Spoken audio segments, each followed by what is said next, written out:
Hey guys, tonight we begin with the remarkable life of a woman whose existence was part performance, part endurance, and entirely misunderstood by most of the Western world. The Geisha. So before you get comfortable, take a moment to like the video and subscribe, but only if you genuinely enjoy what I do here. And let me know in the comments where you're tuning in from and what time it is for you. It's always fascinating to see who's joining us from around the world. Now, dim the lights, maybe turn on a fan for that soft background hum, and let's ease into tonight's journey together. You are born in Edo, the bustling heart of Japan, full of tea shops, rice traders, wandering monks, and at least 4 people per block who think they're reincarnated warlords. You're a girl, which means your destiny is already narrowed down to 3 historically thrilling options. Marry someone dull, become a nun, and live with regret, or enter the Okiya, the geisha house, and spend the next 2 decades pouring tea for drunk aristocrats while pretending it's empowering. You are 6. You still think bugs are interesting, and you have no idea that your parents have made a decision. You're going to be a geisha. Not today. Today you're being walked through the streets in your best kimono, which is itchy and far too tight. But soon, very soon, your carefree life of snacks and naps will be replaced by a rigorous education in emotional suppression. The Okiya looks more like a library, married a temple, and raised a child that grew up to be emotionally distant. The woman who opens the door is Oka-san, the geisha house mother. She is the kind of person who can tell how much you're worth just by how you bow. You try to smile. She doesn't. Your parents bow deeply, say a few words, and leave you behind like a very polite hostage exchange. You have officially been handed over. You are not adopted. You are now property. Don't worry, you'll learn to curtsy through the trauma. You're now a shikomi. That's a fancy word for child who scrubs things. You will scrub floors, prepare baths, carry water, and occasionally cry into your sleeve. Silently, of course. Your job is to watch the geisha, never speak, and absorb everything by osmosis. You sleep in the hallway, you eat last. And you owe the house money for the rice you just spilled. The geisha themselves float past you like supernatural beings. Their hair is sculpted, their steps are silent. Their gaze says, "Don't even think about breathing too loudly." You're just a walking sponge in wooden sandals. But you're watching, you're learning, and if your knees hold out, one day you too might glide through a room without being told to fetch the towels. Your days start before sunrise and end when your back stops functioning. You sweep tatami floors, stoke charcoal fires, wash kimono fabric that costs more than your soul, and fetch things. Always fetching. Slippers, water, tea, more water, the good sandals, the other good sandals. By noon you've walked more than most samurai march in a year, and heaven help you if you make noise. Shikomi must be silent. Silent like a haunted house. Speak only when spoken to, and when spoken to, respond quickly, but not too quickly, or it's disrespectful. Also don't look directly at the senior geisha, unless they're looking at you, in which case you're now looking too much. Honestly, blinking is a political act at this point. You're taught nothing formally. There's no classroom. Your entire education is observation, humiliation, and repetition. You learn how to fold an OB by watching someone do it at the speed of light. You practice bowing until your spine files a complaint. You try not to cry during your 15th failed tea pour, but somehow you start to understand how they hold the fan just so, how laughter is timed like a drum beat, how walking is a choreography of toes and timing. You realize being a geisha isn't just about beauty. It's about precision, control, and having the social reflexes of a diplomat in a landmine factory. And yet, you're still just a shikomi. You're invisible until you're useful, and then you're still kind of invisible, but now with a rag in your hand. The older girls might be kind, if you're lucky, or they might treat you like a walking cautionary tale. Either way, you keep your head down and your ears open. Because here's the secret. Everyone started here. Even the most graceful, Impossibly poised geisha in the house once scrubbed this exact floor while being yelled at for drying chopsticks the wrong way. So you endure, quietly, and you wait for your chance to stop mopping and start mattering. Now that you've mastered the fine art of carrying tea and not existing, it's time to upgrade your skill set. No, not dancing or playing instruments. Don't get ahead of yourself. First, you must learn how to sit, for hours, without fidgeting or breathing too enthusiastically. Welcome to posture training, the ancient, highly respected Japanese tradition of turning your knees into pretzels and your spine into bamboo. You kneel in Caesar, the formal sitting position where your legs are folded neatly beneath you, your back is straight, and your circulation quietly gives up. At first, your legs go numb after 3 minutes. Then they start whispering threats. After 10, your whole lower body has legally declared mutiny. But you're not allowed to shift, or stretch, or scream. Because geisha are graceful. They do not wince. They do not wiggle. They endure pain like it's an aesthetic choice. You also begin bowing, constantly. There are dozens of ways to bow, each with subtle variations. A greeting bow, a gratitude bow, an apology bow, a please don't punish me for existing bow. You learn to lower your head to precisely the right angle, hold it for precisely the right number of seconds, and rise with a smoothness normally reserved for rice paper unfolding in a breeze. Of course, you'll mess it up. Everyone does. You'll bow too fast, or too shallow, or, horror of horrors, touch the floor with the tips of your fingers at the wrong exact angle. Someone will scold you with the gentle intensity of a disappointed ghost. You also study how to sit during tea ceremonies. Your knees must remain folded even when your soul wants to escape your body. You must move like you are underwater, slow, fluid, deliberate. If you sneeze, congratulations, you've just dishonored your ancestors. But somewhere between the cramping and the internal screaming, something happens. You start to hold your head higher. Your movements become quieter, more deliberate. You become less child, more shadow. This is where you begin to understand. Geisha training isn't about theatrics. It's about control, over your voice, over your body, over how the world sees you. You're learning how to vanish, beautifully. After years of floor scrubbing, knee torture, and developing the posture of a demure statue, you finally hear the words you've been longing for. You're ready to become a Maiko. It's like being told you've been promoted from ghost to ornamental human being. Congratulations. You are now a Maiko, an apprentice geisha, which means, ironically, the real suffering is just beginning. First stop, the hair. Your head will now be turned into a living sculpture. Professional hairstylists arrive with lacquer, wax, pins, and a worrying sense of calm. They twist your hair into the iconic Nihongami style, a towering, complex arrangement that takes hours to create and approximately one poorly timed sneeze to destroy. And you can't sleep lying down anymore. No. You must use a takamakura, a wooden neck pillow designed to keep your head elevated so your precious hair doesn't touch anything, especially common sense. Sleeping like this is a test of willpower and neck strength. You get used to it. Sort of.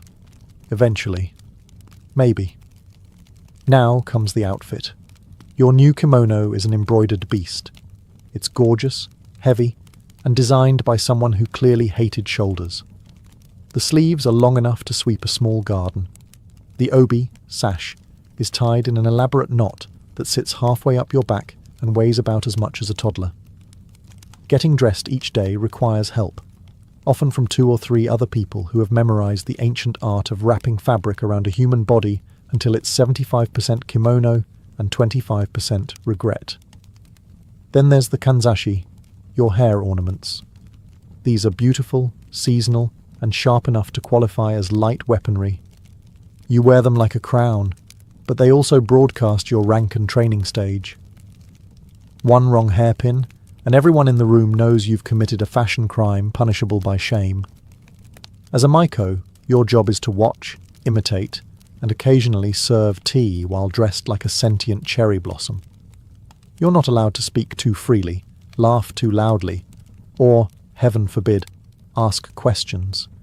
You are art, not commentary. But despite the discomfort, the aching scalp, and the inability to sneeze near flames, you feel something else. You're not invisible anymore. People notice you.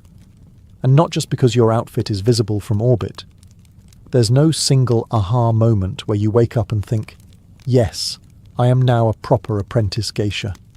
It's more like a slow, ceremonial promotion wrapped in silk, incense, and low-grade stress. But the official day you debut as a maiko, that's different. That day comes with ceremony and pressure. Think of it as the Edo period version of a debutante ball, except instead of dancing and punch, there's kneeling, sweating, and at least 2 full hours of hairstyling with hot wax. You've trained for years, bowed more than a religious statue, and memorized the complicated way to pour tea without looking like you're pouring tea. Now, finally, you get to show your face, painted white, of course, to Kyoto's elite, and they are judging you. Politely, intensely, quietly, with folding fans. You wear your most elaborate kimono yet, layers of vibrant silk that cost more than your birth family's home. It's so long it drags behind you like a very expensive regret. Your obi is tied in the Darari style, a long trailing sash that screams, "Yes, I'm new here, please admire my suffering." Your face is fully painted now. White rice powder from forehead to neck. Red and black accents on your eyes. Lips painted in a perfect bow, though only the bottom lip at first, because apparently rookie elegance is a half-lip kind of thing.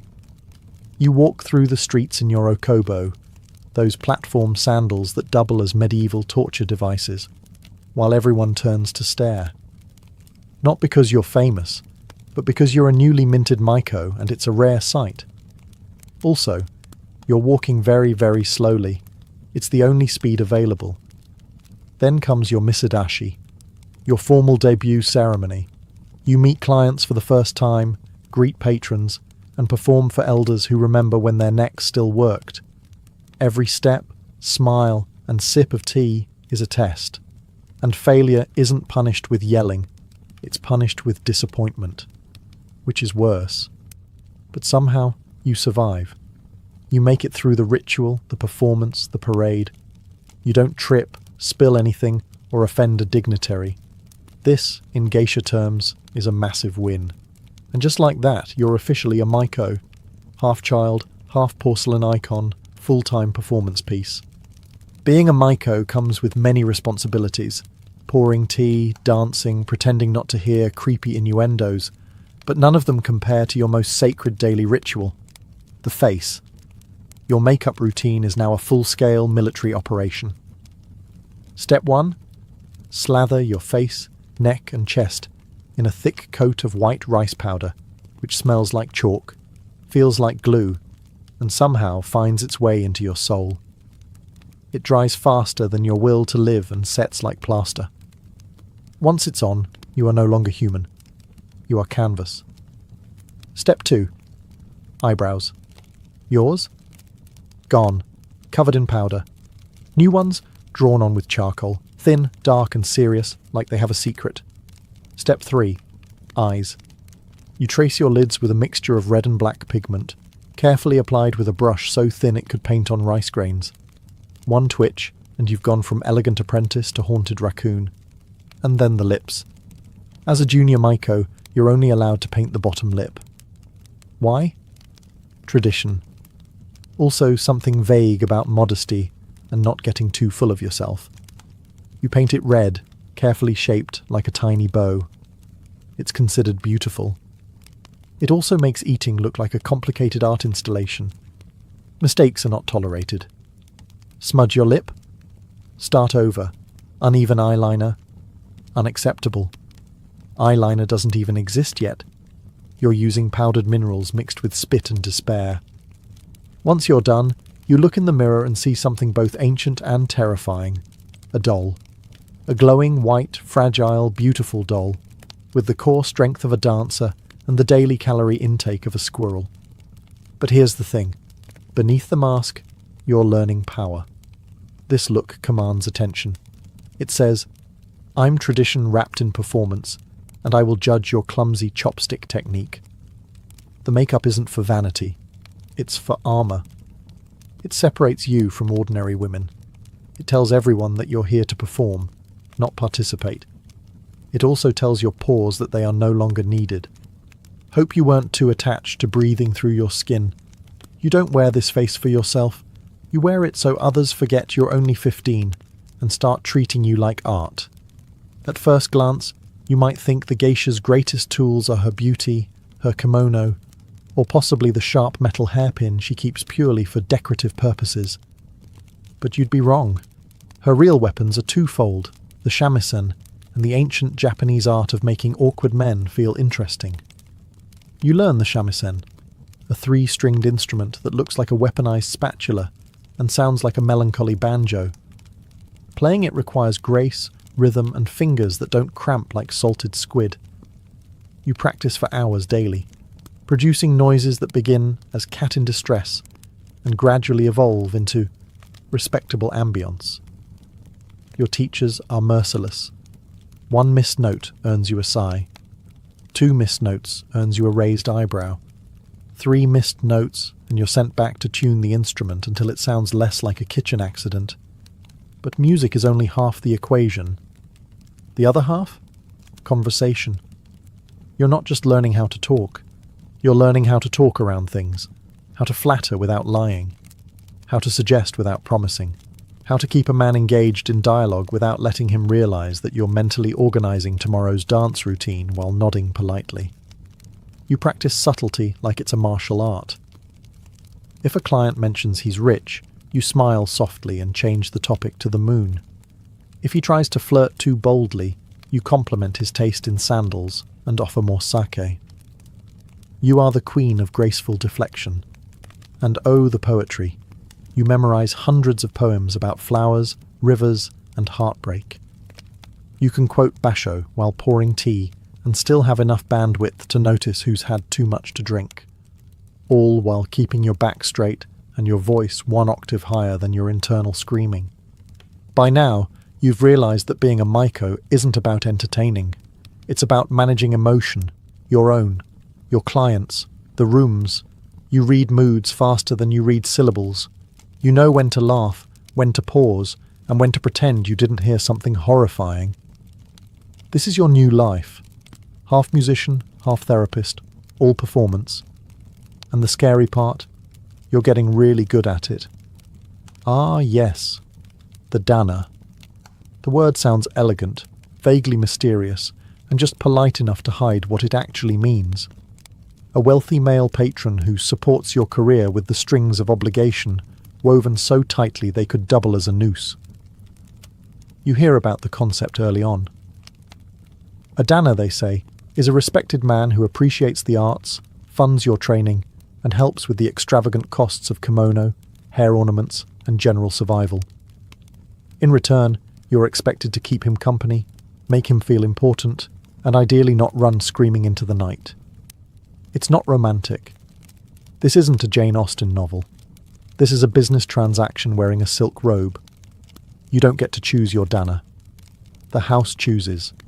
Your okasan weighs reputation, wealth, and social connections, like a sommelier sniffing out aged insecurity. You, meanwhile, are told to smile and pretend the man in front of you, who is 40 years your senior and breathes like a tired ox, is fascinating. Now, to be clear, not every dana expects certain favours. Some are genuine patrons of the arts who simply enjoy the company of a well-trained, clever woman who can discuss poetry and politics without crying or interrupting. Others are not.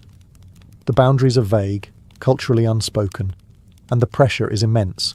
You owe your house, you owe your future, you owe your knees, which are currently throbbing under another 10 pounds of fabric. And so you learn the art of emotional balancing. You keep things light, friendly, respectful. You become a master of making men feel adored while keeping your soul safely sealed behind a smile. If emotional labour were taxable, you'd bankrupt the shogunate. Sometimes it works out. A dana might sponsor you for years, shielding you from financial ruin and providing just enough distance to keep things bearable.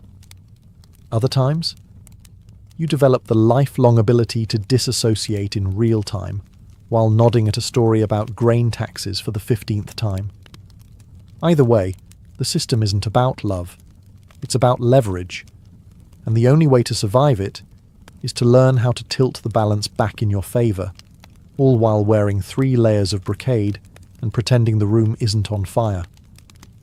One day, someone hands you a pair of shoes that look like small wooden buildings and says, "Put these on." They're called okobo, towering platform sandals made of solid wood with no right to exist.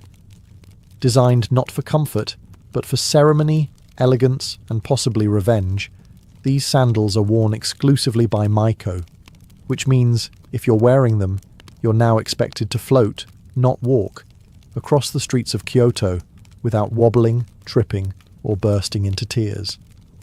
The okobo make you taller, statelier, less human. You no longer walk like a person. You glide like a shrine procession. The goal is to move with such grace that no one notices you're actually fighting for your life with every step. They have no cushioning. Of course they don't. This is Edo, Japan. Your feet throb. Your calves scream. Your balance becomes a full-time job. God help you if it's raining. Slippery okobo on stone streets turn every trip to a tea house into an Olympic-level obstacle course. The sound they make, a sharp clop, clop, clop, is deliberate. When a Maiko walks down the street, people know that rhythmic click is your new soundtrack. It's beautiful. It's traditional. It also lets everyone in a 5-block radius know where you are at all times. Subtlety, overrated. Eventually, your legs adjust. Sort of. You develop muscles in your ankles that you didn't know existed. You learn to fall with dignity. You perfect the art of turning corners slowly, gracefully, and with just the right amount of theatrical foot placement. And just when you think you've mastered it, someone adds a 12-pound obi to your waist and sends you to a client dinner with 3 flights of stairs. Wearing okobo is a rite of passage. It's also a public reminder that you're still an apprentice. Full geisha wear flatter shoes, because by then they've earned the right to not suffer so visibly. You're still earning it, one wooden stomp at a time. Let's clear something up. A geisha is an entertainer. You perform, you dance, you sing, you pour sake with elegance and flirtation so subtle it could pass for weather. You are a walking work of art whose power lies in restraint. You say just enough. You reveal just enough. You exist in the sacred space between admiration and distance. A courtesan, or oiran, is a high-class companion trained in the art of pleasure. Their job involves layers of performance too, but with one distinct difference. Theirs usually ends in a bedroom. Yours ends with applause, a bow, and sore feet. The visual confusion doesn't help. Both wear elaborate kimono. Both wear ornate hairstyles. But here's your cheat sheet. If the obi is tied in the front, she's a courtesan, quick access. If it's tied in the back, she's a geisha, slow exit. You're welcome. But none of that matters when you're in a room full of men who watched one bad movie and think, geisha is code for exotic invitation. So you develop a skill, the art of politely correcting someone while making them feel like they taught you something. It's linguistic aikido. You say things like, "Ah, how kind of you to be curious. Our traditions are quite different from that." Smile, sip, redirect, repeat. You'll give this same explanation 100 times in your career. It will never stop being necessary. But each time you do it with grace, you reassert the boundary. One smooth sentence at a time. Because being a geisha means never losing your cool, even when someone mistakes you for something you're not. Again, as a Maiko, and eventually a geisha, you are expected to master music, dance, etiquette, and the delicate skill of looking delighted while listening to a man talk about rice tariffs for 2 hours. But your most useful, and least taught, skill? Saying no. Without ever using the word no. See, you can't just reject someone outright. That would be rude. And worse, ungraceful. No one pays a geisha to be blunt. Your value lies in subtlety, in suggestion, in the ability to pivot away from a proposition like a butterfly in getter sandals. Let's say a client gets bold. Maybe he leans in a little too far, compliments your eyes a little too often, or drops the classic, "Perhaps we could meet somewhere more private." You don't slap him. You don't shout. That's amateur hour. Instead, you smile, tilt your head, and say something like, "Ah, you must be very popular with women." This sentence has exactly zero substance, but it flatters him, redirects the conversation, and buys you 10 seconds to refill his cup and pretend that never happened. Another classic. "Oh, what a shame. I'm terribly busy that day." This works, even when he hasn't specified a day. You are always terribly busy, because a geisha's schedule is a mystery wrapped in silk and plausible deniability. Or you deploy the old standard, laughter. Just a soft, amused chuckle, followed by a gentle shake of the head and a change of subject. It's a dance, one where you lead, and they never quite realize it. Over time, you become fluent in the language of deflection. You can reject someone 3 times in a row while making them feel like they're the guest of honor. It's exhausting, yes, but it's an art form. One passed down from woman to woman, like a secret spellbook written in fan movements and passive-aggressive grace. Because here's the truth. A geisha's job isn't to indulge desire. It's to manage it, to channel it, to make the room feel magical, while keeping both hands on the wheel. And if all else fails, smile, bow, and say, "Such an interesting thought." That usually does the trick. The okiya may look serene, paper walls, soft lighting, the gentle strum of shamisen floating through the air. But don't be fooled. It's a battlefield, not one with swords or shouting. No, geisha wars are quieter, sharper, like being slowly assassinated with compliments. Every geisha house is a carefully managed ecosystem, and within it lives a secret jungle of hierarchy, rivalry, and petty vengeance served in silk. You're surrounded by women who are smart, competitive, and trained to smile through open war.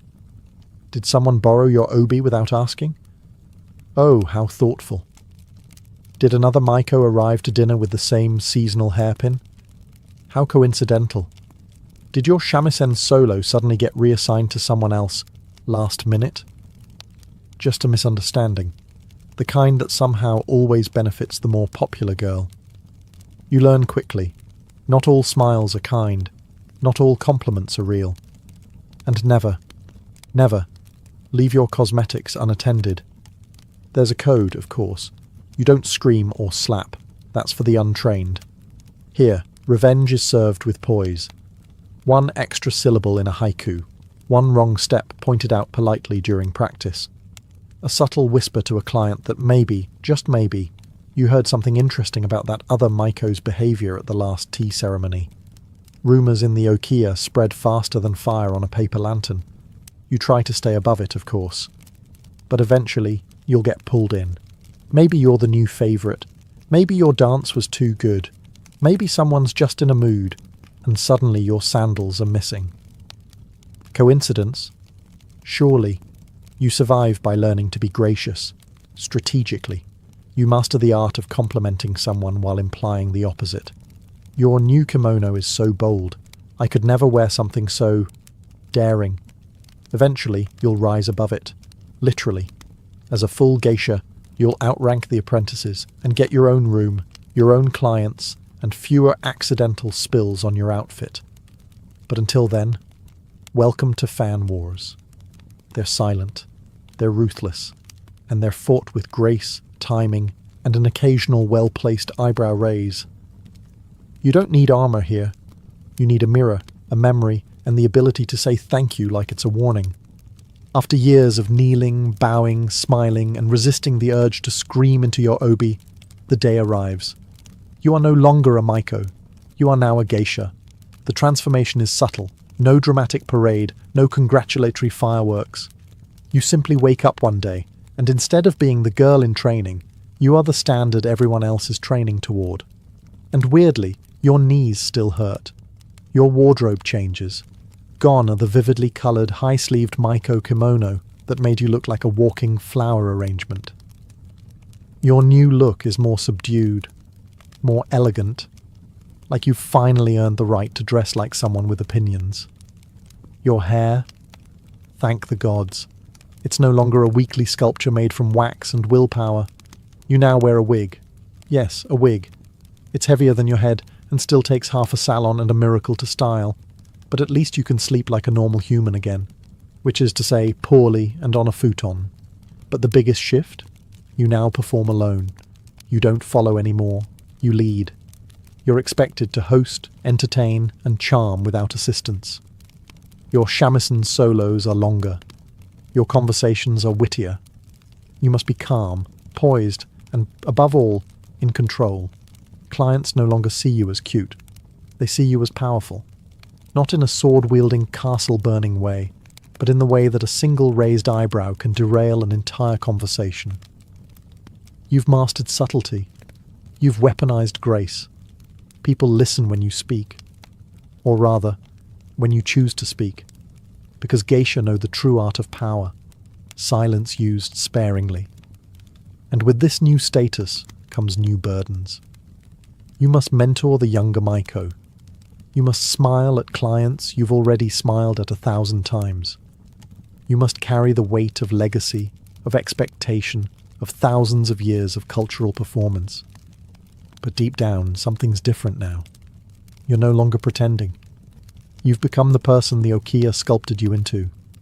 Not just a woman in a kimono, but a living symbol of refinement, mystery, and perfectly calculated emotional labour. You are no longer in training. You are the tradition. So, you've survived. You've danced, poured tea, smiled through centuries of tradition, and avoided tripping in Okobo long enough to reach the unspoken chapter in every geisha's story. What now?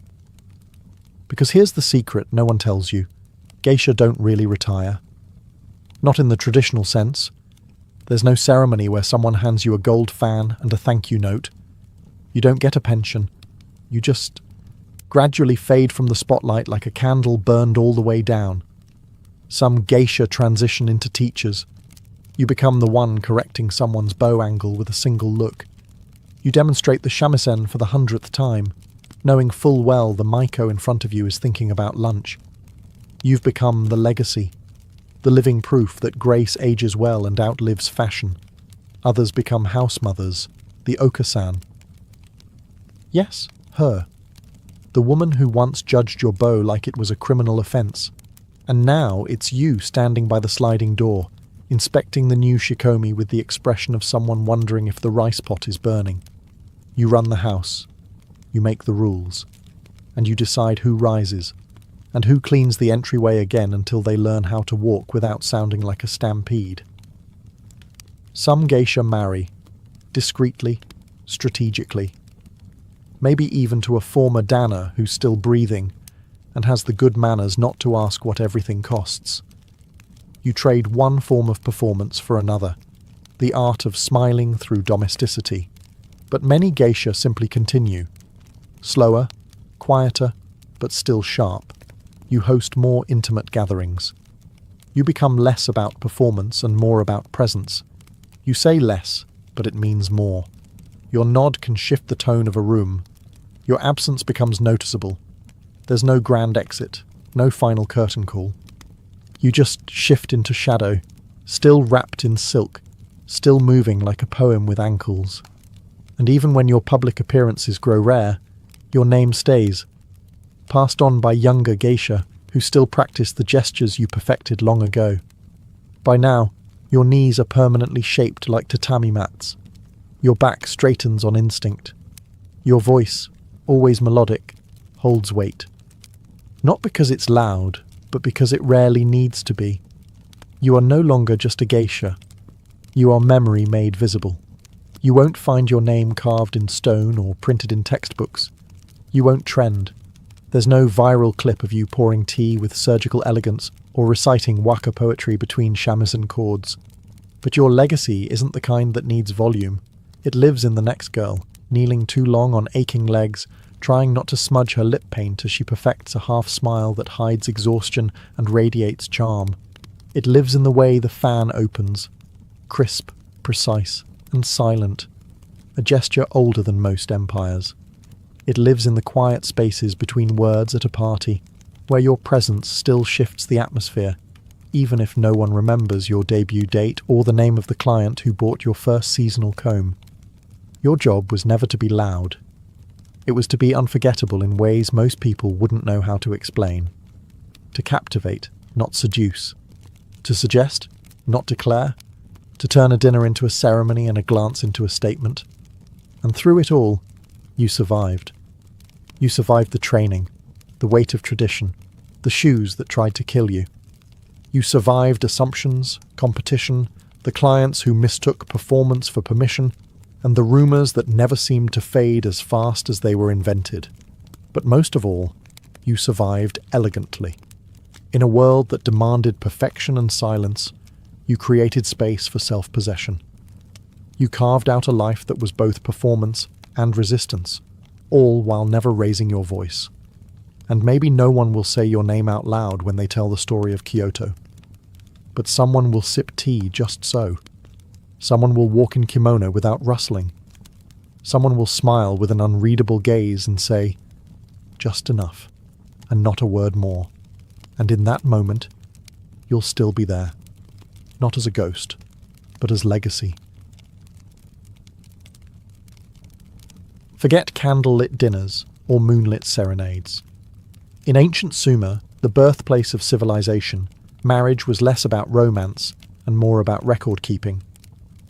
Love was optional. Contracts were not.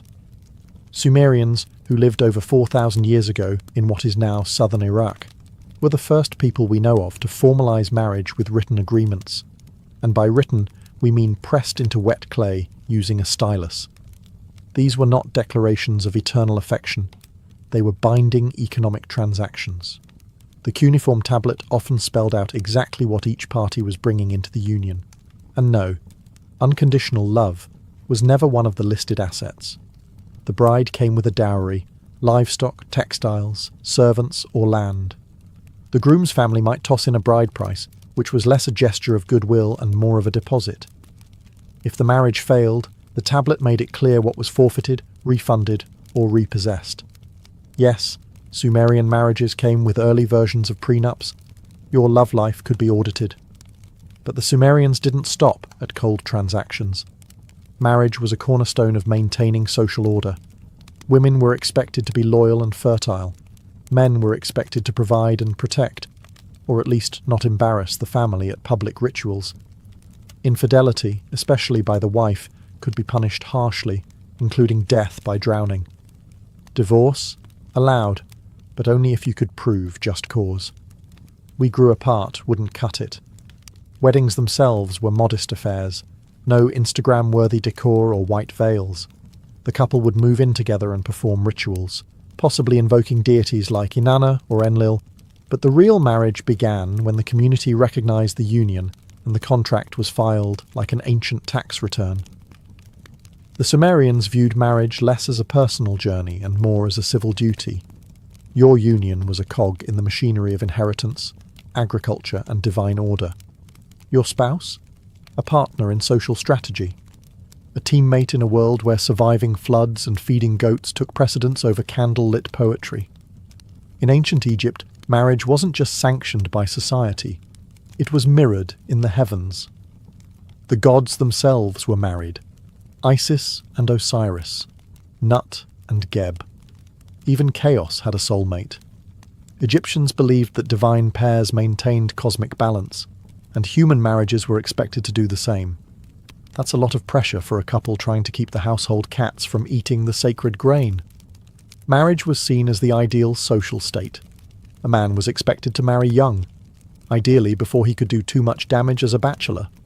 Women married in their early teens, and while love may not have been the focus, companionship and affection were valued. Egyptian love poetry was surprisingly tender. One poem reads, "My heart flutters hastily when I think of you." Another says, "She has stolen my heart with her hair." Not exactly Tinder bios, but it's something. Legal documents were often involved, especially among the upper class. Like the Sumerians, the Egyptians used contracts, with clear stipulations about property, dowries, and divorce terms. But unlike Sumer, Egyptian women had notable legal rights. They could own property, initiate divorce, and sue their husbands for neglect. Queen or not, an Egyptian woman could drag her husband to court if he failed to provide bread, beer, or, crucially, oil. Incestuous marriage was another curiosity, especially among royals. Pharaohs routinely married their sisters. And no, it wasn't because of a limited dating pool. The reason? To emulate the gods. Just as Isis married her brother Osiris, a royal union between siblings was believed to preserve divine bloodlines. Sacred genes, along with a side of genetic risk. Wedding ceremonies themselves weren't elaborate. There was no priestly blessing or public spectacle. A couple was considered married once they moved in together and cohabited. That's it. No doves, no cake, and certainly no throwing of bouquets. The gods didn't need fanfare to approve. Children were the central goal of marriage. Not love, not partnership, not personal fulfillment. Just heirs. The more the better. If your wife couldn't conceive, you might take a concubine or marry a second woman. Love? Optional. Lineage? Essential. In most ancient cultures, marriage was a family affair. In Sparta, it was a military operation. If Sumerian marriage was a business deal and Egyptian marriage a divine mimicry, then Spartan marriage was a survival tactic wrapped in state propaganda and six-pack abs. Here's how it worked. Spartan boys were taken from their families at age 7 and tossed into the Agog, the brutal training system designed to produce elite warriors who could kill with a spoon and eat raw roots without flinching. Girls, meanwhile, were trained too, in wrestling, javelin throwing, and sarcastic one-liners. The idea wasn't just strength for strength's sake. It was about producing healthy offspring. A weak child was a liability. A strong child was a future Spartan. So marriage wasn't about candlelight or meeting the one. It was state-mandated breeding. The state even scheduled the ideal marriage age, around 30 for men, early teens for women. Romantic, no? The wedding ceremony was as strange as you'd expect from people who thought iron bars made good currency. Here's how it went. The bride's head was shaved, and she was dressed in a man's cloak and sandals. Then, she was left alone in a dark room. The groom would sneak in at night, consummate the marriage, and then sneak back out before sunrise, returning to his all-male barracks. Yes, even after marriage, Spartan men didn't live with their wives. The relationship was built on secrecy and quick visits, like ancient Tinder with a curfew. Why all the cloak and dagger? The idea was to keep desire alive. Too much familiarity might make men soft, and softness had no place in Sparta. The mystery kept the spark going, or so the logic went, though modern therapists might have questions. Despite the odd rituals, Spartan women had more power than most ancient counterparts. They could own land, run estates, and insult men in public without being executed. Love poems weren't popular, but wit was. Spartan women were famously sharp-tongued. One told her husband, "Come back with your shield," or "on it." That's basically the ancient Greek version of "don't embarrass me." In ancient India, marriage was more than a personal union. It was a sacred duty, a spiritual journey governed by dharma, the cosmic law. Rooted in the Vedic tradition, marriage was considered one of the key rites of passage, a samskara, necessary for fulfilling one's responsibilities to family, ancestors, and society. Marriage was not entered into lightly. It wasn't merely a contract between two individuals, but a bond between two families, two lineages, and sometimes two entire villages. It was meant to uphold Varna Dharma, the social and moral order, ensuring stability through caste alignment, ritual propriety, and mutual obligation. Arranged marriages were the norm, and horoscopes played a central role in matching partners. Astrologers examined the alignment of stars and planets to determine compatibility. The idea was that cosmic harmony would lead to earthly peace. A good match was believed to bring prosperity not just to the couple, but to the entire household. The wedding ceremony was a complex, symbolic ritual centered around Agni, the sacred fire. The couple would walk 7 steps, the Saptapadi, around the fire, taking vows at each step to nourish one another, to grow in strength, to share in wealth, to be righteous, to raise strong children, to enjoy the seasons of life together, and to remain lifelong companions. With these steps, the two were considered spiritually united. The wife, known as Stridharma Patni, was expected to be both a partner and a moral guide. She managed the household, performed religious duties, and was central to preserving the family's ritual purity. Her role, though domestic, was seen as spiritually vital.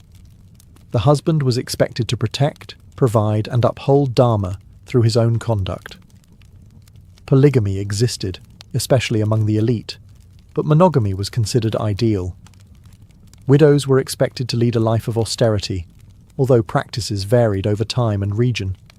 The controversial custom of sati, where a widow self-immolated on her husband's pyre, was rare in ancient times and emerged much later, largely outside Vedic ideals. In ancient China, marriage was not a private affair. It was a deeply structured institution rooted in Confucian principles, ancestral worship, and family hierarchy. To marry was not simply to fall in love or to raise a family. It was to honour the past and secure the future, under the ever-watchful eyes of both the living and the dead. The primary purpose of marriage was continuity of the family line. Filial piety, xiao, demanded that a son marry and produce male heirs to maintain ancestral rights. If a man failed to do so, he not only disappointed his parents, but risked disrupting the family's spiritual duties. Ancestors had to be fed and honoured. A childless home was a broken chain in the lineage, a cause for shame and cosmic imbalance. Marriage decisions were never made by the young couple. Families employed matchmakers who negotiated the terms, inspected backgrounds, and consulted astrological charts. A marriage without proper celestial alignment was considered risky. Compatibility wasn't about chemistry, but about heavenly timing and earthly duty. The 6 rites of traditional Chinese marriage reflected this ceremonial complexity. It began with a proposal, then name exchange, divination, betrothal gifts, setting the date, and finally, the ceremony itself. Each step involved rituals, symbolism, and precise communication between families, a process that could take months, even years. On the wedding day, the bride wore red, the colour of joy and luck, and travelled in a decorated sedan chair to the groom's house. She was veiled, silent, and ceremonially passive. Upon arrival, the couple bowed 3 times, to heaven and earth, to the parents, and finally to each other. These bows signified the order of loyalty. Cosmos first, then family, then self. Once married, the wife entered her husband's household and was expected to obey his parents as her own. Her duty was to bear sons, manage domestic affairs, and serve quietly. While some women gained respect with age or motherhood, their position remained within a clearly defined patriarchal framework. Divorce was rare and shameful. A man could dismiss his wife for disobedience or infertility, but a woman had no such right. The marriage bond, though revered, was unbalanced in power. In ancient Japan, marriage was shaped not by centralized law or religious doctrine, but by centuries of evolving customs, regional traditions, and a profound reverence for nature and ancestors. Rooted in Shinto beliefs, the indigenous spirituality of Japan, marriage was less about formal contracts and more about purity, harmony, and social cohesion. Shintoism teaches that kami, divine spirits, inhabit all things, rivers, trees, mountains, and even people. A harmonious marriage, therefore, was seen as aligning oneself with the natural order. Purity and ritual cleanliness were essential in every major rite of passage, and marriage was no exception. In early periods, marriages were arranged by families, not romantic partners. The goals were practical: alliance building, land consolidation, and continuation of the household line, especially in elite families. However, compared to neighbouring cultures, Japan afforded women a relatively higher status in ancient times. Women could inherit property, manage estates, and wield influence within the household. The typical marriage followed a process known as muko-iri, or groom entering the bride's household. In this custom, the groom moved into the bride's family home, a reversal of the more common patriarchal traditions elsewhere in Asia. This reflected the importance of matrilineal continuity in some regions, especially among powerful families. Over time, however, this gave way to yome-iri, where the bride joined the groom's household, a shift that aligned with growing patriarchal norms. Shinto wedding rituals focused on purification and reverence. The couple would participate in a sansankudo ceremony, drinking sake in 3 sips from 3 cups. Each sip represented a bond between the individuals, between their families, and between their spirits. There were no vows in the Western sense, but the symbolism spoke of unity and mutual respect. Unlike rigid legal systems in other cultures, early Japanese marriage customs were flexible. Polygamy was practiced among elites, but not institutionalized. Divorce, while frowned upon, was possible, especially in cases of infertility or incompatibility. However, public harmony and family honor were always prioritized. The act of separating had to be handled with discretion. In ancient Rome, marriage was not simply a personal milestone. It was a civic institution, intertwined with law, class, and public duty. Romans treated marriage as a reflection of the social order, where alliances were forged, property was transferred, and lineage was preserved under the watchful gaze of the state and the paterfamilias, the male head of the household. Marriage in Rome was categorized into different legal forms. The most traditional was cum manu, where the wife left her family and came under the legal authority, or manus, of her husband or his father. She was no longer legally part of her natal family and became akin to a daughter in her husband's household. Her property became his. This form, however, gradually faded in favour of sine manu, in which the wife remained under the authority of her father and retained greater legal independence.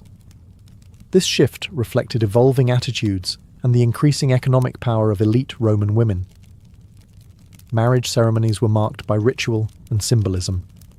The bride wore a flame-coloured veil called the flammeum, and her hair was parted into 6 locks with a spear, a nod to tradition and the martial roots of Roman culture. The joining of hands, dextrarum junctio, symbolised the union, and offerings were made to household gods, especially Juno, the goddess of marriage. A formal procession led the bride to her new home, where she was welcomed with fire and water, emblems of purity and life. For Roman elites, marriage was a political tool. Senators and nobles used marriages to cement alliances and secure influence. Personal affection, while not irrelevant, was often secondary. Even emperors arranged marriages for political leverage, frequently disregarding their own preferences. Women in Roman marriages were expected to be modest, loyal, and dedicated to running the household. However, Roman women, especially under sine manu marriages, could own property, inherit wealth, and even initiate divorce. Divorce was common and socially acceptable, provided it was handled with dignity. "Where you are, Gaius, I am Gaia," the bride would once vow. But if things soured, parting ways was often as swift as declaring intent before witnesses. For the ancient Hebrews, marriage was not just a social contract, it was a sacred covenant guided by divine law. Rooted in the traditions of the Hebrew Bible, marriage was a cornerstone of religious life, lineage, and moral order. It was a relationship that reflected not only human connection, but also the enduring bond between the people of Israel and their God. Marriage was viewed as essential to fulfilling the commandment to be fruitful and multiply. It was expected of all men, and early marriage was the norm. Love, while valued, was not the foundation. Obedience to God and duty to family took precedence. A proper marriage preserved tribal identity, secured inheritance rights, and maintained the purity of the community. Arranged marriages were standard, negotiated between families with a focus on kinship ties, reputation and property. A bride price, the mohar, was paid by the groom to the bride's family, not as a purchase, but as a formal gesture of commitment and compensation. Women often married in their early teens, while men were slightly older, having established the means to support a household.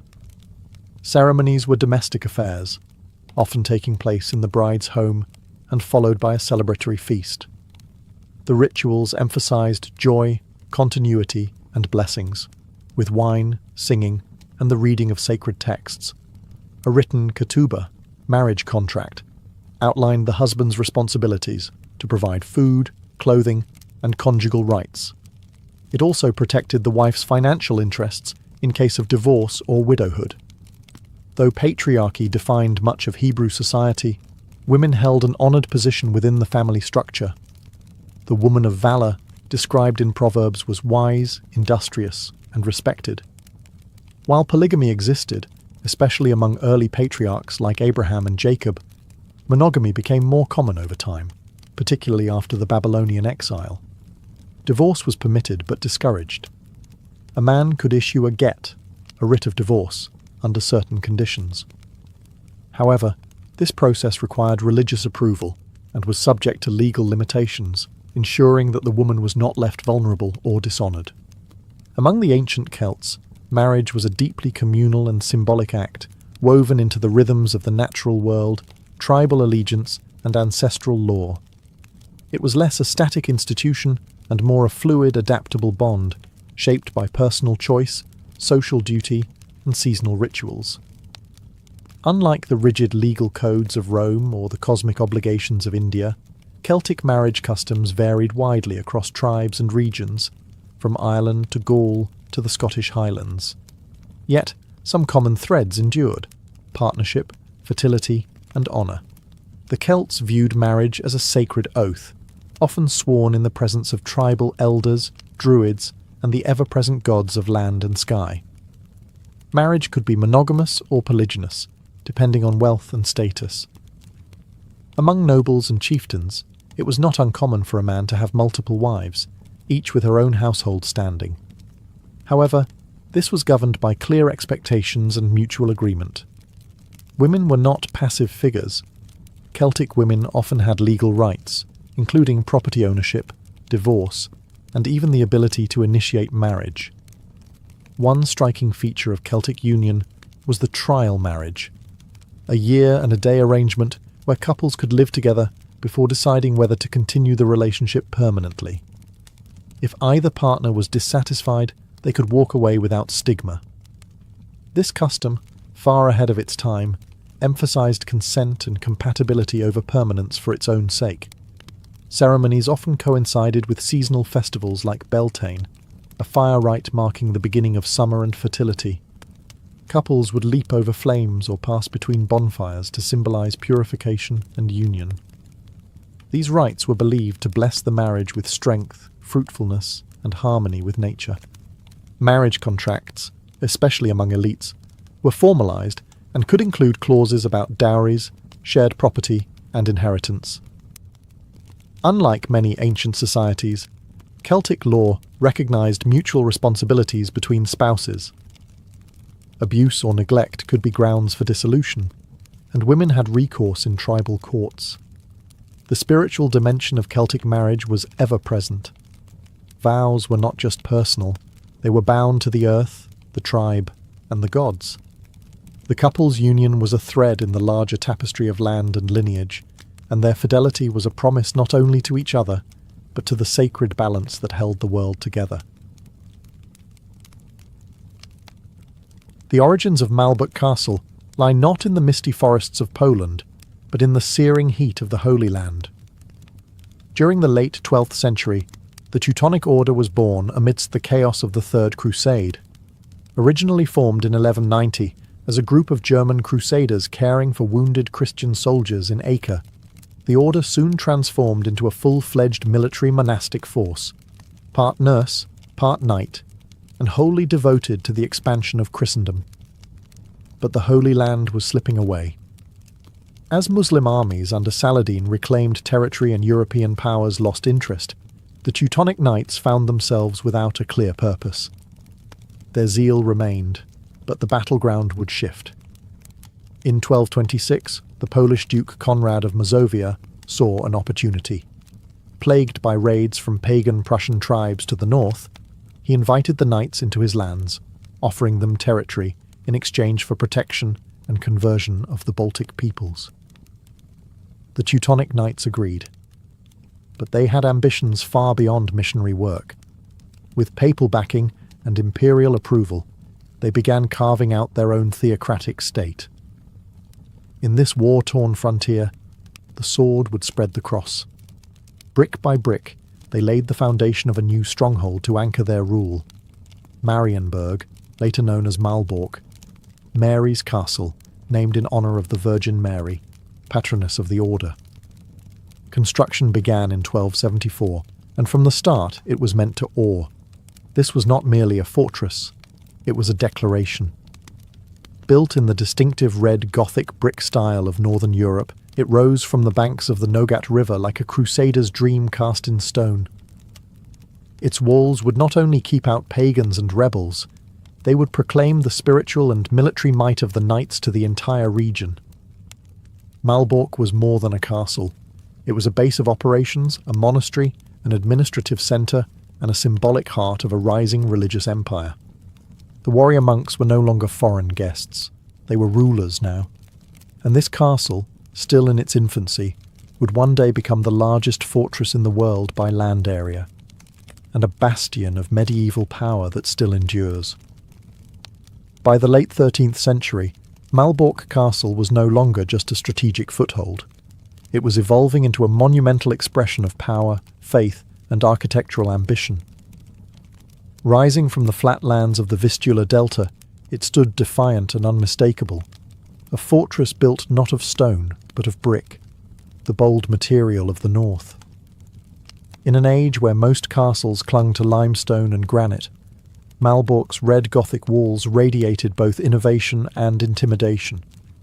The Teutonic Knights didn't simply want a stronghold, they wanted a sacred fortress, where war and worship could exist side by side. The layout reflected this duality. The complex was built in 3 sections: the High Castle, the Middle Castle, and the Lower Castle, each walled and fortified, each serving distinct purposes. The High Castle, the spiritual core, housed the chapel, the chapter house, and the monks' quarters. This was where the knights lived, prayed, and planned. The architecture was designed with religious symbolism in mind. Narrow windows let in filtered light, casting long shadows on cold stone floors. Vaulted ceilings rose like cathedral arches.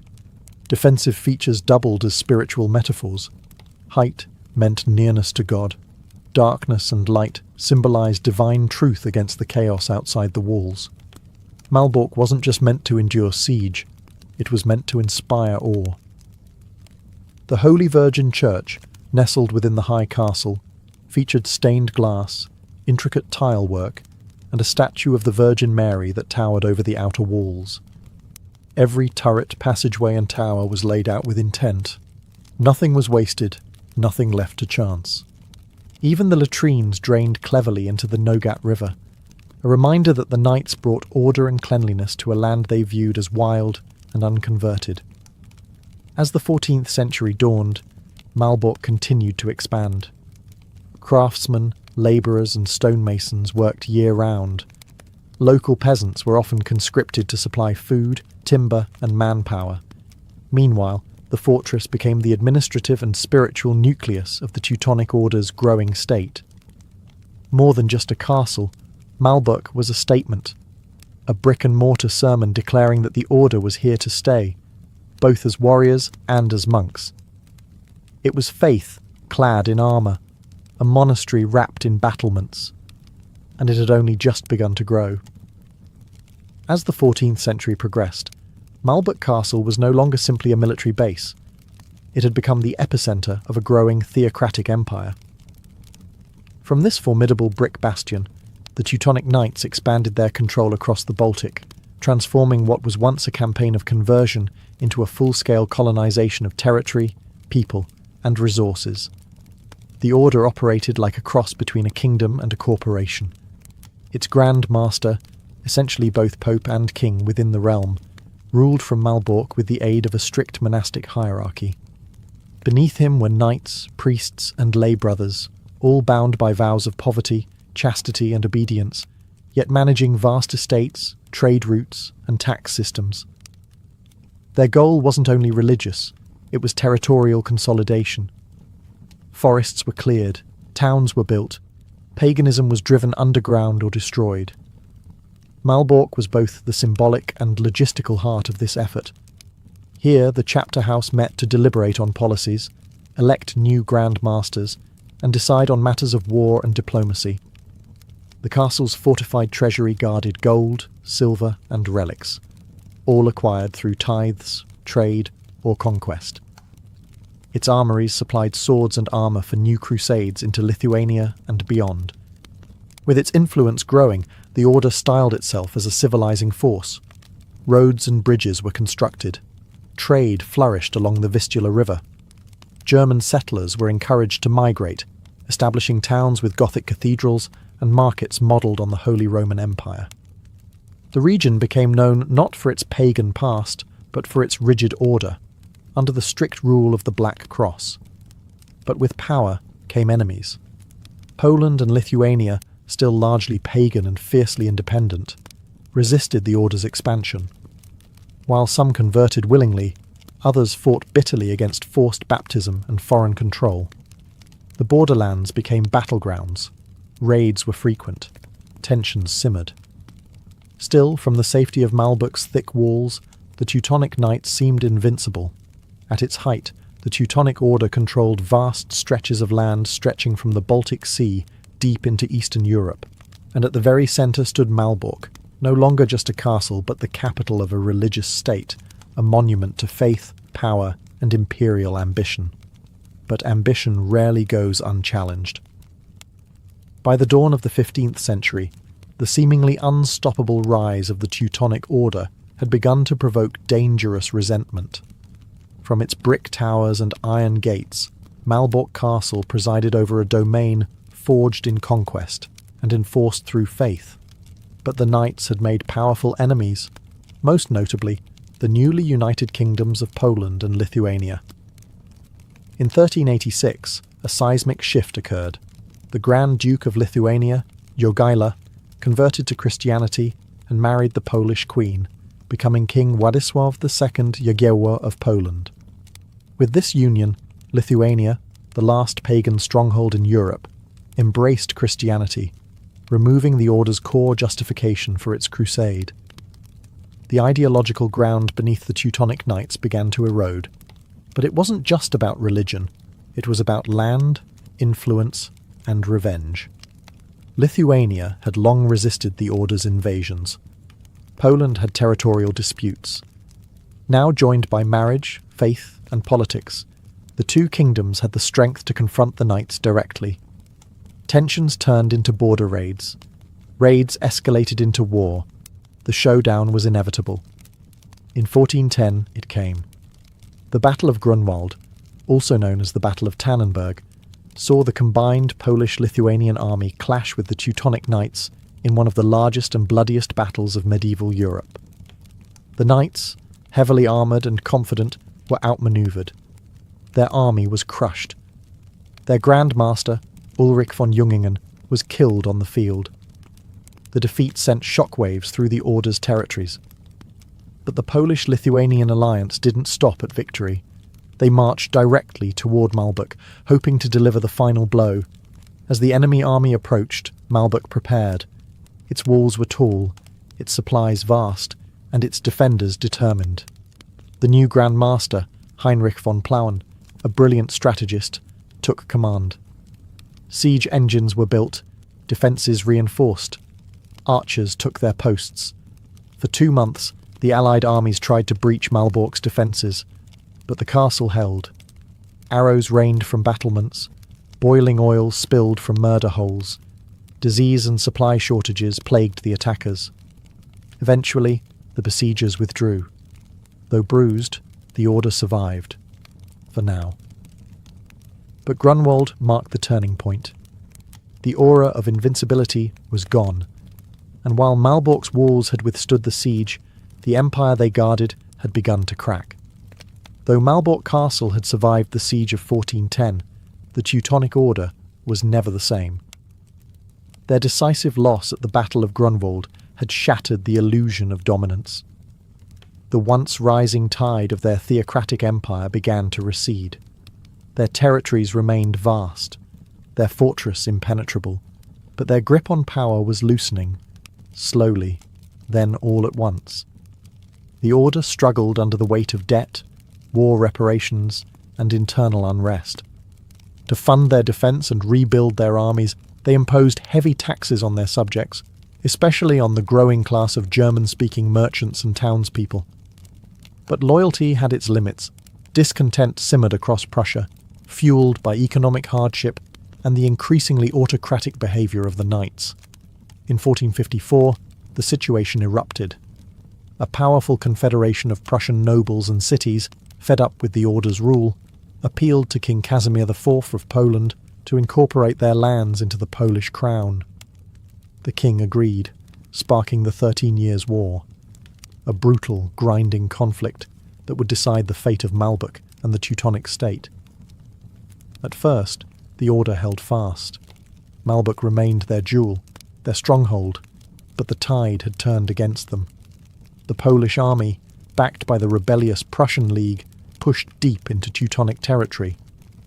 Unable to pay their mercenaries, the knights made a fatal mistake. In 1457, facing bankruptcy, the Teutonic Orders hired troops at Malbork, largely Bohemian mercenaries, sold the castle to the Polish king, not with swords or siege towers, but with silver. Poland walked through Malbork's gates, not as conquerors, but as buyers. The greatest fortress in Christendom had changed hands without a battle. The Teutonic knights retreated to Königsberg. Their state, though not entirely destroyed, was fractured and humiliated. Malbork, once the nerve centre of a militant order, was now a royal residence of the Polish monarchy. From this point on, it would serve kings, not crusaders. The fall of Malbork marked the collapse of the Order's imperial dreams. Their fortress had stood against catapults, sieges, and swordplay, but in the end, it fell to economics and betrayal. The age of the warrior monks was over, and the brick walls that once echoed with prayers and battle plans now whispered of decline. With the fall of the Teutonic Knights in 1457, Malbork Castle entered a new era, no longer the domain of crusader monks, but now a jewel in the crown of the Polish monarchy. King Casimir IV Jagiellon, who acquired the fortress through payment rather than conquest, recognised Malbork not only as a military asset, but also as a potent symbol of Polish ascendancy over Teutonic decline. Malbork became one of the royal residences of the Polish kings, particularly valued for its size, strategic location, and grandeur. Though it had been built for defence and monastic discipline, its architecture lent itself surprisingly well to courtly life. The once austere halls of the knights were softened with tapestries and banners. Grand receptions and diplomatic gatherings replaced chapter meetings and war councils. The castle was integrated into the royal Prussian territories, which were semi-autonomous but loyal to the Polish crown. This placed Malbork at the heart of a multicultural and economically vibrant region. The castle's administrative functions shifted accordingly. Its armories gave way to treasuries, and its watchtowers monitored trade routes rather than warpaths. Under Polish rule, Malbork underwent selective renovations. New wings were added, and defensive features were updated to reflect the changing nature of warfare, particularly the rising threat of gunpowder. Cannon platforms and bastions were integrated into the older Gothic structures, blending medieval design with Renaissance pragmatism. Yet for all its prestige, Malbork's role as a royal residence was seasonal and ceremonial. The Polish kings maintained their primary court in Kraków or Warsaw, visiting Malbork occasionally to oversee affairs in Prussia or host visiting dignitaries. The castle became a symbol of unity and triumph, a reminder of Poland's victory over the Order and its expanding influence in the Baltic region. Despite its reduced military significance, Malbork remained a key stronghold in the defence of northern Poland. It was garrisoned, maintained, and respected, but it was no longer feared. The fortress had traded its monastic discipline for courtly ceremony, its warlike purpose for political prestige. Still, beneath the banners and fine garments, the thick walls and deep moats remained, silent, enduring, and waiting. Though the kings had come, the castle's days of peace would not last forever. By the early 17th century, Malbork Castle once again found itself caught in the crosswinds of war. This time, not as a symbol of rising power, but as a coveted prize in the geopolitical chessboard of Northern Europe. The Swedish-Polish Wars, part of a broader struggle for dominance around the Baltic Sea, would test the fortress anew. Sweden, under the ambitious kings Gustavus Adolphus and later Charles VI Gustav, sought control of the Baltic coastline, the so-called Dominium Maris Baltici. Poland, with its sprawling but decentralized commonwealth, stood in the way. The wars between the two powers were long and bitter, driven by religious divides, dynastic rivalry, and the race for regional supremacy. In 1626, the Swedes invaded Royal Prussia. Their disciplined, modernized army quickly advanced, capturing key cities and ports. Malbork, with its thick walls and strategic location along the Nogat River, became a major objective. Though fortified, the castle was no longer the unbreakable bastion it had been in the age of the Teutonic Knights. Cannon fire, now more powerful and accurate than ever before, could batter down even the sturdiest Gothic walls. In 1656, during the cataclysmic period known in Poland as the Deluge, Malbork finally fell. Swedish troops entered the fortress, not as besiegers this time, but through surrender. The castle, undermanned and poorly supplied, could not withstand a prolonged assault. Once again, Malbork changed hands without a dramatic battle, but the impact was no less severe. Under Swedish occupation, the castle was looted and partially damaged. Priceless artifacts, treasures, and archives were carted away to Stockholm. The once revered halls of diplomacy and faith echoed with the tramp of foreign boots. For the Polish-Lithuanian Commonwealth, this loss was not just territorial, it was deeply symbolic. Malbork had stood as a triumph of Polish power for 2 centuries. Now, it was another casualty of a nation under siege. The Swedes held the castle for several years, until Poland regained it as part of its eventual, though costly, recovery. But the damage had been done. Malbork was now a fortress marked by occupation, its role as a royal seat fading, its scars visible in shattered walls and empty chapels.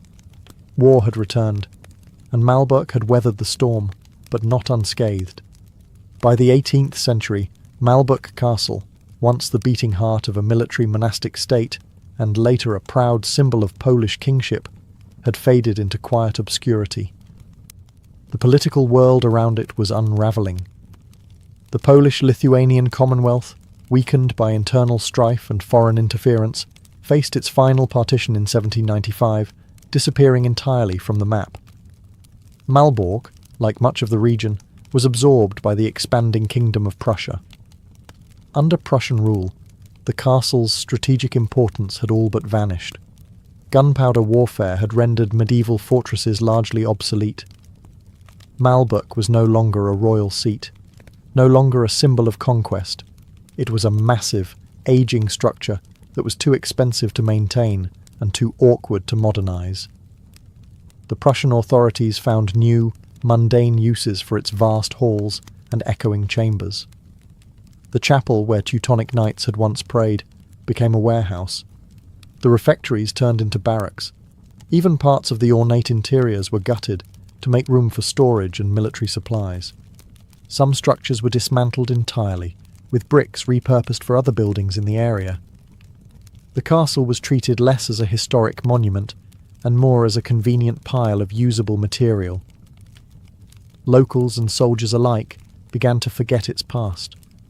Centuries of religious, political and military legacy were buried beneath dust and indifference. Visitors noted its decaying towers, its collapsed arches and ivy-covered walls. The once proud fortress was now little more than a shell of faded glory, a relic too large to ignore, yet too costly to restore. But even in its decline, Malbork never fully disappeared. Travellers from Germany and beyond occasionally came to marvel at its size, sketch its silhouette, and wonder at its forgotten grandeur. Romantic-era artists and thinkers, enchanted by medieval ruins and stories of chivalry, began to see the castle not as obsolete, but as timeless, a frozen echo of a more heroic age. Still, the castle remained largely neglected, no longer defended, no longer ruled, no longer celebrated. Malbork stood in silence. The walls that had once rung with battle cries, processions and royal decrees now held only dust, shadows and memories. It would take a new century, a rising interest in national identity, and a wave of historical romanticism to breathe life back into its weathered bricks. In the 19th century, Malbork Castle's long silence was finally broken. As nationalism swept through Europe, so too did a newfound reverence for the medieval past. Ruins became relics, forgotten fortresses became touchstones of cultural pride. For the Germans, now seeking a unified identity, Malbork, or Marienburg as they called it, emerged as a symbol of Teutonic strength and romanticised knighthood.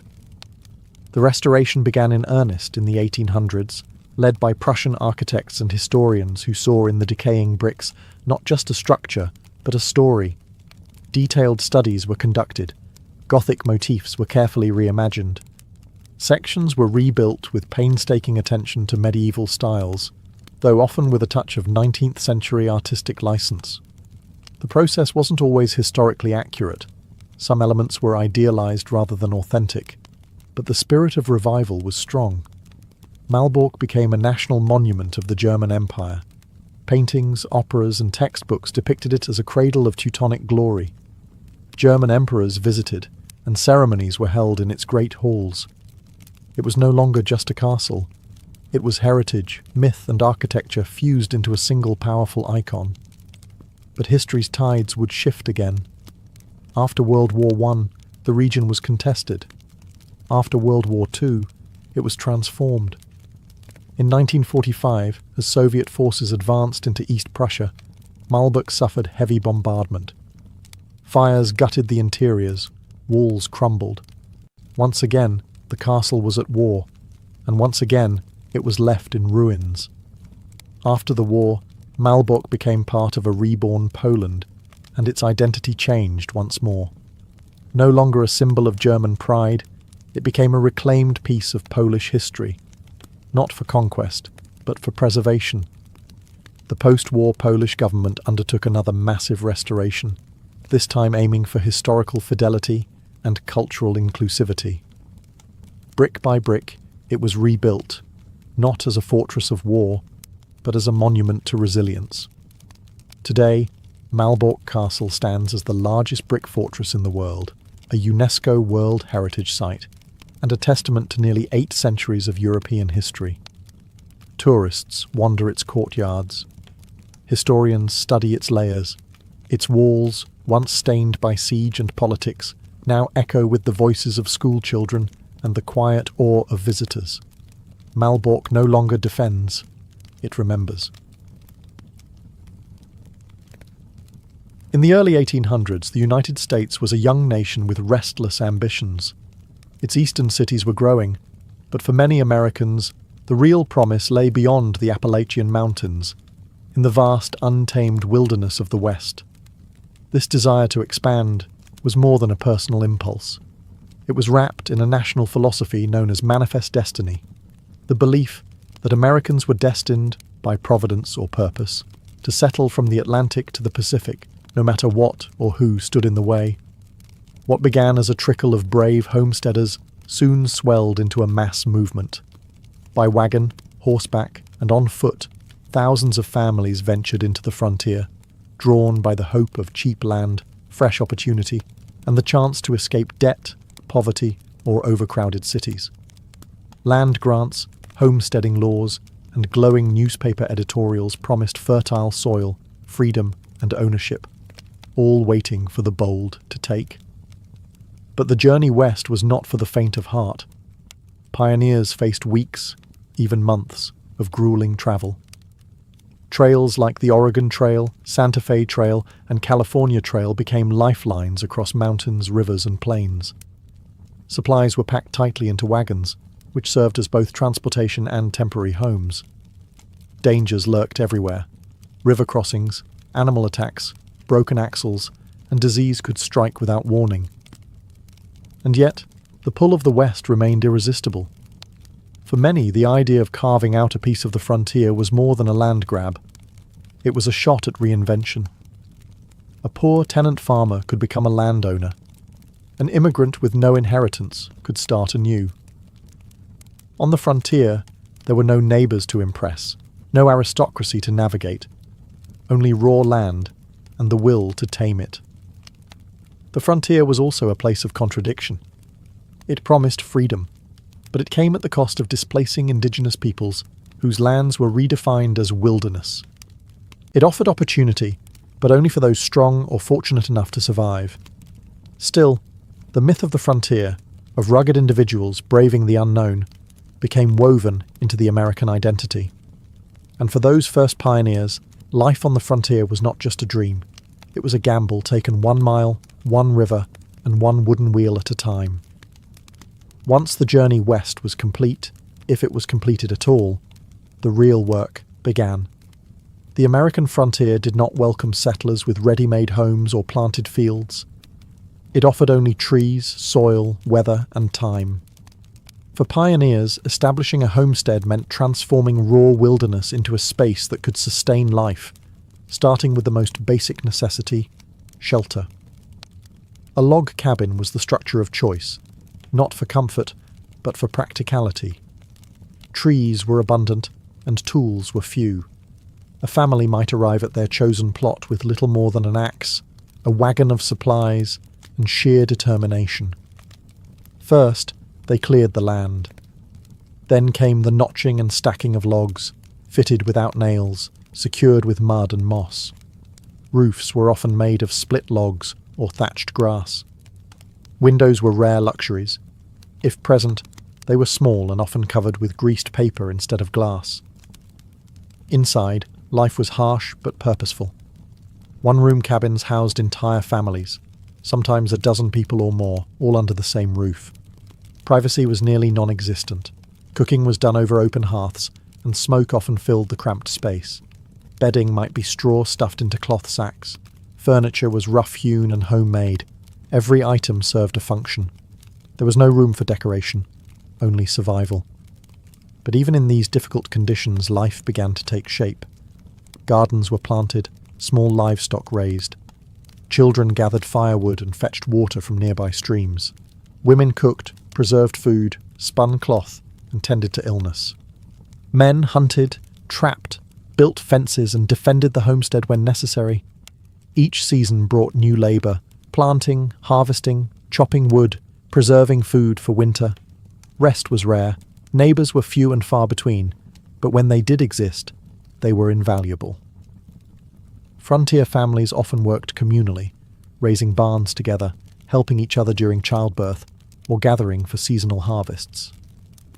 Survival depended not only on independence, but also on a fragile web of mutual aid.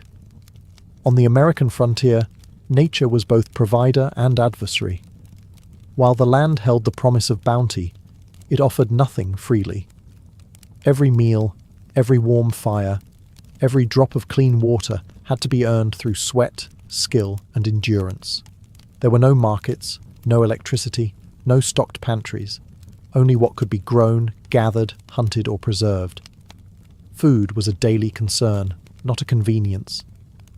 In the early months of settlement, many families relied on hardtack, salted pork, dried beans, and flour brought from the east. These supplies, though essential, dwindled quickly. The long-term solution was self-sufficiency. Gardens were planted as soon as the ground thawed. Corn, beans, squash, and potatoes were staples. Herbs were grown for both flavour and medicine. Nothing went to waste. A single failed harvest could mean hunger, or worse. Meat came from the wilderness. Men and older boys hunted deer, rabbits, wild turkeys, and sometimes larger game like bison. Traps were set for smaller animals. Fishing in nearby creeks provided vital protein, especially during warm months.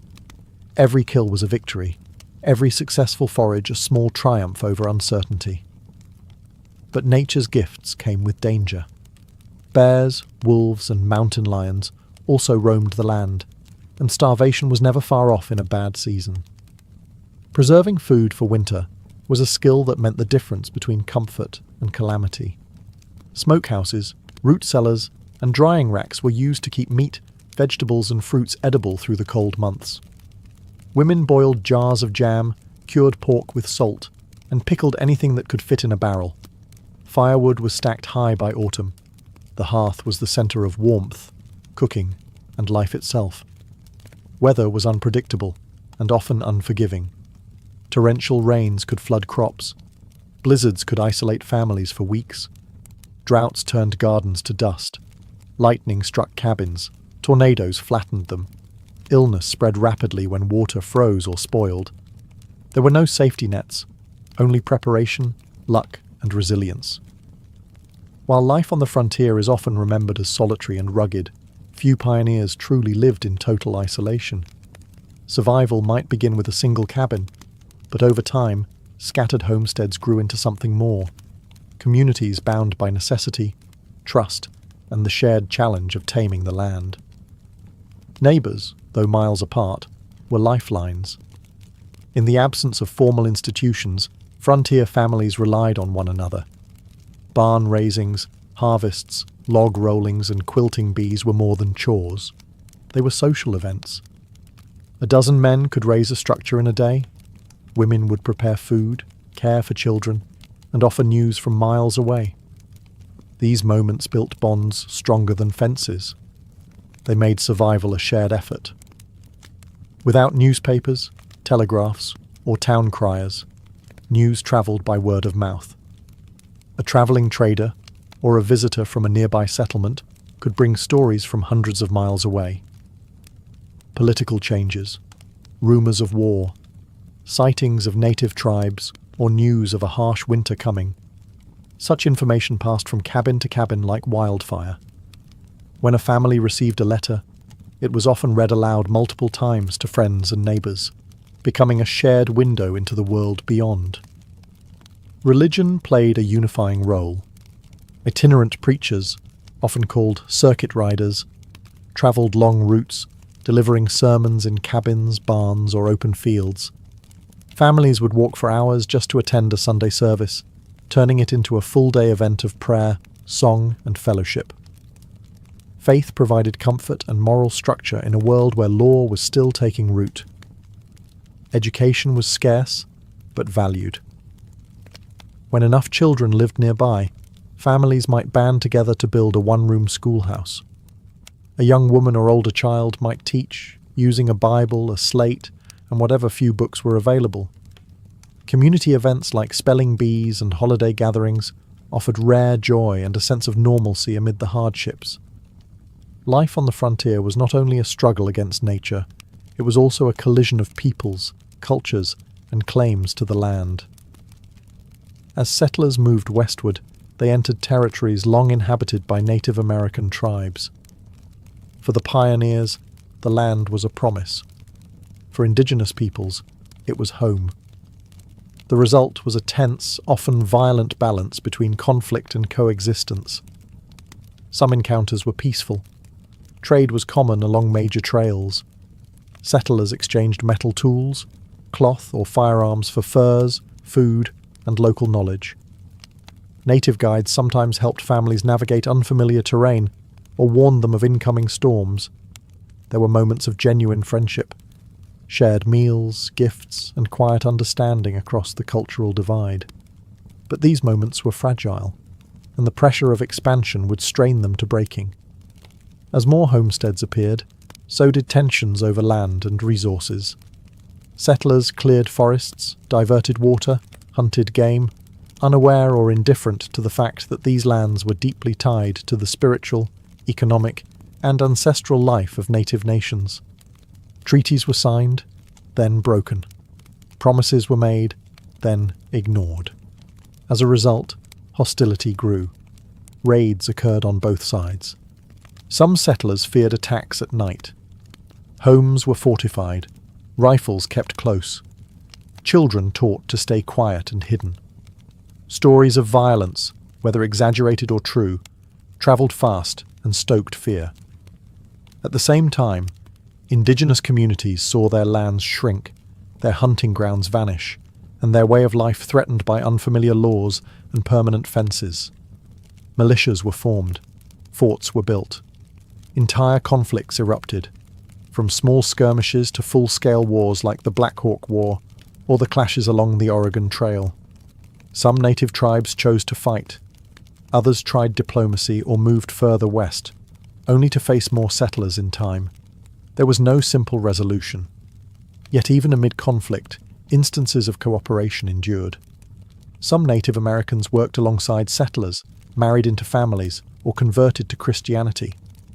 Some settlers adopted indigenous farming methods, herbal medicine, or winter survival techniques. The frontier was a place of blurred lines. Not always war, not always peace. On the American frontier, survival was often credited to grit, strength, and resilience, and no one embodied these traits more quietly and completely than the women of the wilderness. While frontier tales often spotlight men blazing trails or fending off wolves, it was the labour, intelligence, and endurance of women that held frontier life together, day after grueling day. Women wore many roles, often at once. They were mothers, doctors, teachers, farmers, hunters, and protectors, expected to work from sunrise to long after sunset. A pioneer wife might begin her day kindling the fire, milking the cow, and preparing breakfast. From there, she churned butter, mended clothing, tended to children, gathered herbs, and maintained the garden. In emergencies, she delivered babies, dressed wounds, and sat beside the dying, with no formal training, and often no help. Yet women were not confined to the home. Many worked the fields beside their husbands, chopped wood, or helped build cabins. Some hunted small game. Others drove wagons during the westward journey, managing oxen and navigating rugged terrain when men were injured or away. When widowed, which was not uncommon, they took on entire homesteads alone, raising children and crops with little more than raw determination. Women also brought culture, learning, and continuity. In isolated regions with no schools, they taught their children to read and write using family Bibles and borrowed books. They kept diaries, wrote letters, and recorded recipes and remedies, documents that later became rich historical records. Through them, we see the human side of the frontier, the longing for community, the struggle against loneliness, the quiet pride in a well-baked loaf or a warm quilt. They also formed the spiritual and emotional core of many frontier communities. Women organised prayer meetings, holiday gatherings, and mutual aid networks. When a neighbour was ill, they brought broth and comfort. When a child died, they dug the graves and mourned together. Their strength was not always loud, but it was ever-present, steady as the hearth fire. For children on the American frontier, life was not defined by toys or schoolbooks, but by responsibility, resilience, and resourcefulness. From an early age, frontier boys and girls were expected to contribute to the family's survival. Childhood was brief and often harsh, shaped by hard labour, long winters, and the ever-present challenges of a wild and changing land. Daily life for frontier children revolved around chores, not play. Boys were taught to chop wood, hunt small game, tend livestock, and protect the homestead. Girls helped with cooking, spinning, milking cows, gardening, and caring for younger siblings. Children as young as 5 had tasks to complete before breakfast. There was little room for idleness when every pair of hands mattered. That said, Childhood on the frontier wasn't entirely joyless. Children found time to play with what they had: a rag doll sewn by hand, a carved wooden animal, or a hoop and stick. They invented games using stones, sticks, or imagination, often drawing from stories passed down around the hearth. Social gatherings like harvests or barn dances offered rare chances for fun and interaction with other children, sometimes many miles away. Education was a privilege, not a guarantee. In many regions, there were no schools at all. Where schools did exist, they were often one-room cabins with a single teacher instructing children of all ages. Lessons were short, and school terms were often scheduled around planting and harvest seasons. Books were rare, paper even rarer. Children learned by reciting aloud, writing on slates, and memorizing verses, often from the Bible. Despite the hardships, frontier life instilled values that children carried into adulthood: self-reliance, discipline, thrift, and toughness. Children learned to care for animals, cook meals, and repair tools. Not for enrichment, but for survival. They witnessed birth, death, and nature's fury up close, often without protection or explanation. These experiences created a maturity far beyond their years. Winter on the American frontier was not a passing season. It was a test of everything a family had prepared for. When the first snow fell, the frontier changed. Trails vanished, rivers froze, trees stood bare, and the wind cut through even the thickest wool. For weeks or even months, isolation became total, and survival depended entirely on what had been done before the cold arrived. Cabins were reinforced. Cracks in the walls were stuffed with moss, clay, or cloth. Firewood was stacked high, cords and cords of it, because once the snow came, going out for more could mean frostbite, or worse. The hearth became the heart of the home. Its fire burned day and night, warming the cabin, cooking the food, and offering a fragile sense of normalcy amid the cold. Food preservation was critical.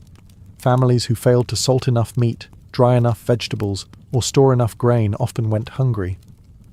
Root cellars were dug deep, insulated with straw, and stocked with potatoes, onions, and jars of preserves. Meals were simple but heavy: stews, cornbread, dried fruit, and beans, meant to stretch as far as possible. But beyond hunger and cold, loneliness posed its own danger. Weeks might pass without seeing another soul. Snowdrifts made travel nearly impossible. Letters from back east arrived late, if at all. The silence of the woods was profound. For some, especially women and children, the solitude became unbearable. Cabin fever, anxiety, and depression were common, though rarely spoken of. Families passed the time with what they had: storytelling, Bible reading, mending clothes, carving tools, or patching quilts. Children played quietly indoors, learning to entertain themselves without much space or distraction. Every day was measured by the fire's glow and the stores in the cellar. But even in the deepest cold, endurance took root. Winter was a season of waiting, for the sun to rise a little earlier, for the snow to melt, for the earth to soften again beneath tired boots. And when spring finally came, with its thawing creeks and returning birds, frontier families emerged from their cabins, thinner but alive. By the late 19th century, the American frontier had begun to fade. Railroads cut across the plains. Towns rose where once there was only forest, and the once vast wilderness was divided by fences and deeds. But the legacy of the frontier, its culture, values, and myths, endured long after the last wagon wheel creaked westward. The US Census of 1890 famously declared the frontier closed. The land had been settled, mapped, and claimed. Homesteads became farms, cabins became towns, and territories became states. What had once been a dangerous and unpredictable edge of civilization was now part of the nation's center. Yet the story of the frontier remained deeply embedded in American identity, shaped by those who had endured it. The people who settled the frontier left behind more than log cabins and split-rail fences. They left a national character built on self-reliance, perseverance, and innovation. The idea that one could carve out a life with their own two hands became central to the American dream. The frontier ideal romanticized hard work, personal freedom, and rugged independence, values still echoed in modern culture, politics, and folklore. But this legacy was complex. The same expansion that brought opportunity to settlers came at devastating cost to native peoples. Tribes were displaced, treaties broken, cultures disrupted or destroyed. The landscape itself was forever changed. Forests cleared, rivers redirected, wildlife hunted nearly to extinction. The triumph of the frontier came with irreversible consequences. Still, the stories endured. Frontier diaries, oral histories, and family legends kept the spirit of those early years alive. Pioneers became icons. Men like Daniel Boone and Davy Crockett, women like Laura Ingalls Wilder, representing courage and endurance. Their lives were transformed into books, songs, and, later, films. The reality was often harsher than the legend, but the myth carried meaning. Today, remnants of the frontier still stand. Weathered cabins, wagon ruts, and gravestones carved by hand. Museums and historic sites preserve the artifacts, but the truest legacy lies in the enduring sense of possibility that the frontier inspired, the belief that a person, no matter their origin, could start over, endure hardship, and leave something behind.